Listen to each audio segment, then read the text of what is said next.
Welcome to Justice. I'm Jeanine Pirro. Thanks for being with us tonight. In this hour, my exclusive interview with Eric and Lara Trump, plus Mark Stein, Congressman Ron DeSantis, and so much more. But first, my opening statement. Don't you love it when those so-called social justice warriors, the ones who claim moral and ethical superiority over the rest of us, the ones who chastise us because of our core American values, are hoisted on their own petard?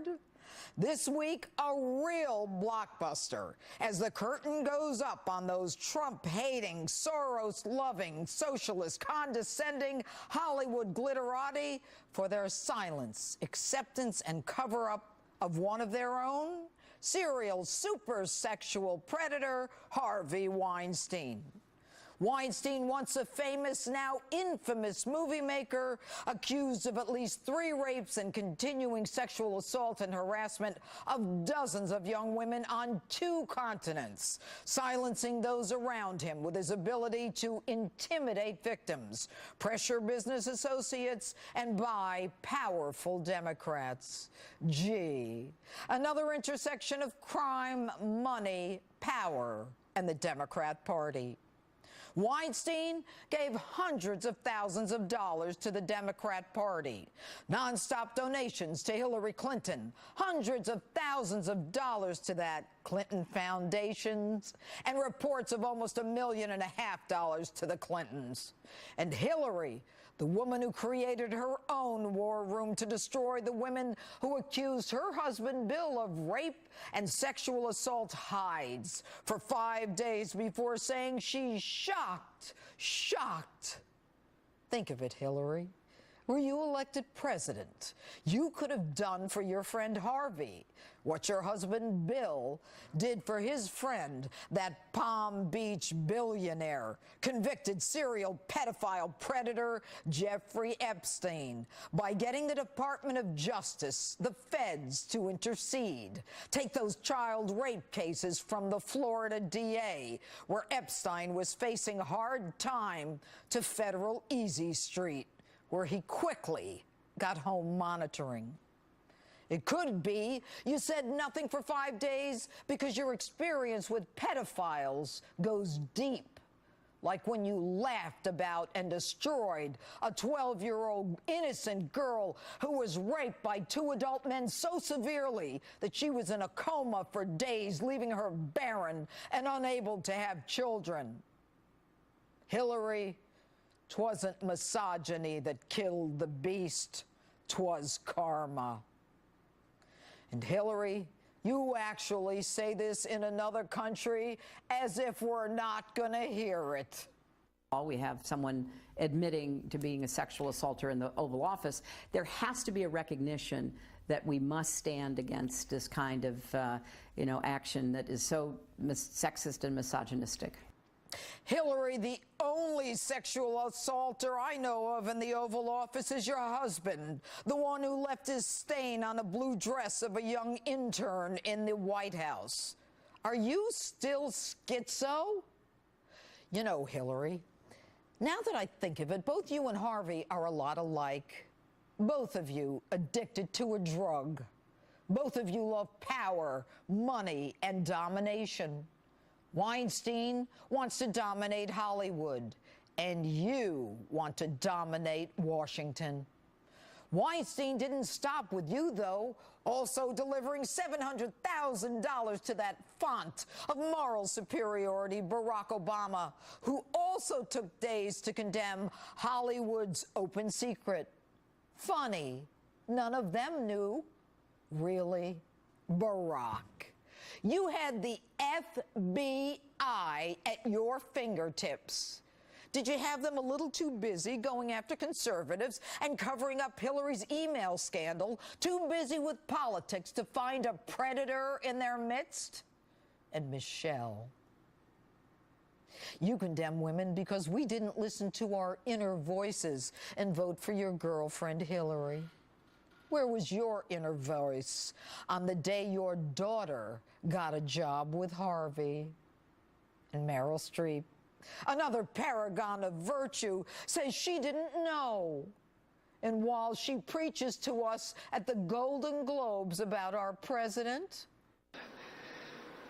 And this instinct to humiliate, when it's modeled by someone in the public platform, by someone powerful, it filters down into everybody's life because it kind of gives permission for other people to do the same thing. When the powerful use their position to bully others, we all lose. Meryl, you say you didn't know? How much has your best bud Harvey added to your bank account while you stood oblivious to the victimization of young women who want to be you? How many of those young women came to you for advice, and you arrogantly condescend to lecture the rest of America about our politics? And no surprise, though, your morals are nowhere in line with ours. You openly rise to applaud a child rapist, Roman Polanski.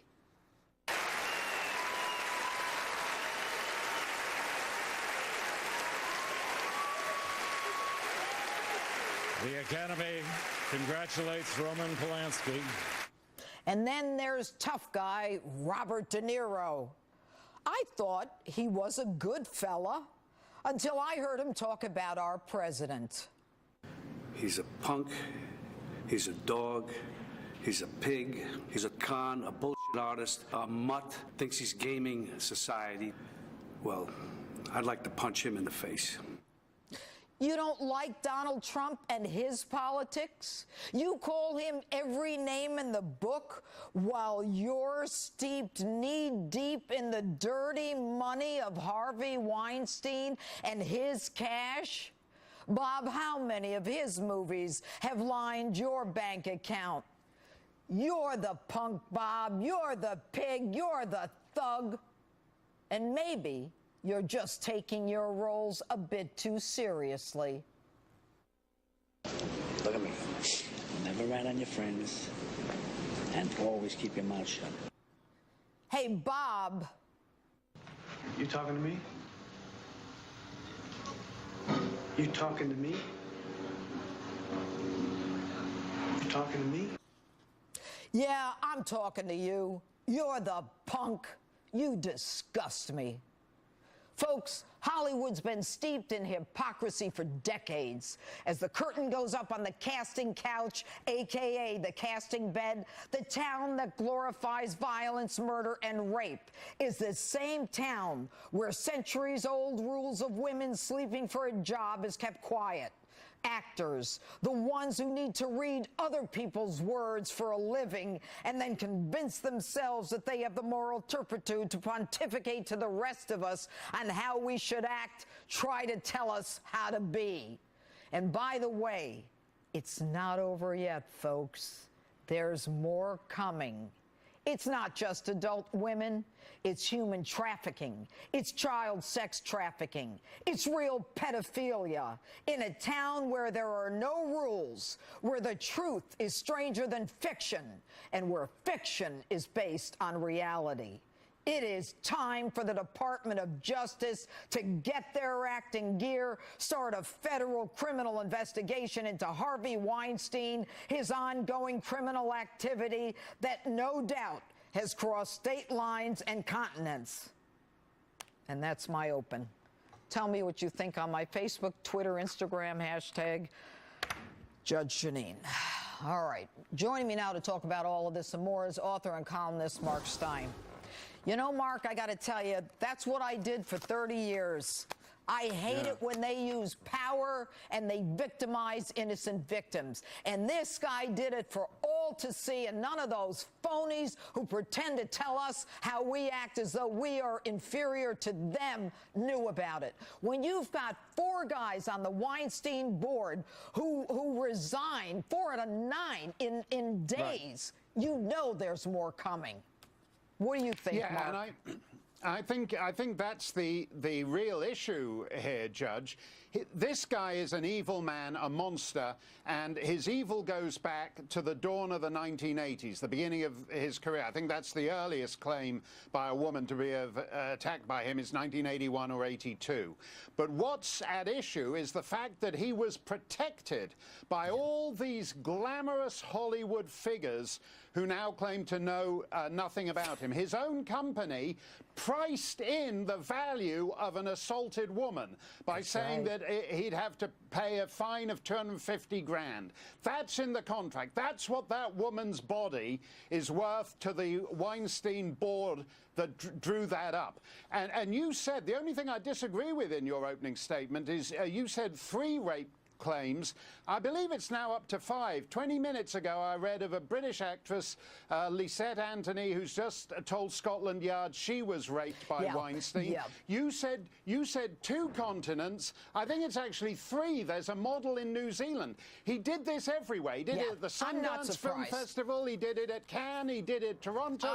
He did it at the Ritz Hotel in Paris. This is he did it everywhere. International bully. And you know why I'm disappointed, Mark? I'm disappointed because the NYPD, which is a great police department, and they know that I love them. I worked with them when I was DA. They took a young girl, a young Italian, want-to-be actress, wired her up. She went to them upset. The surveillance cameras see her running out of this place where she was with Harvey Weinstein. They wire her up. She does everything she's supposed to. They take the case to the Manhattan DA. After she speaks to Weinstein, she's got him dead to right. He says, "Oh, I'm sorry. I won't do it again. I'm used to doing that. I'm a famous guy." And the Manhattan DA, Cyrus Vance, says, "Oh, there wasn't enough. There wasn't enough." Yeah.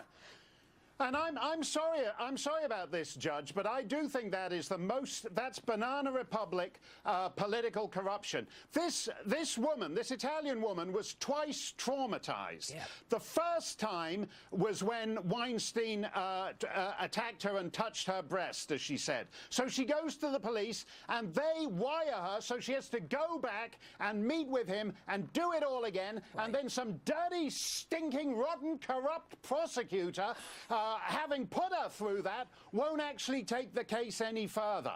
And this is what is the real issue here. Until a week ago, this guy was still powerful enough to get NBC to kill jokes about what he'd done on Saturday Night Live. This guy's company is dead, you know, Judge. There's never going to be a film that says the Weinstein Company presents ever again, because that company is dirty. Going and giving your money, giving $8 to go and watch a Weinstein movie is like buying blood diamonds from the Congo or Liberia. That big glamorous Hollywood night out is paid for with physical assaults on young women all over the planet going back to 1982. Mark Steyn, there's more to come, and we're going to have you back. Thank you so much. And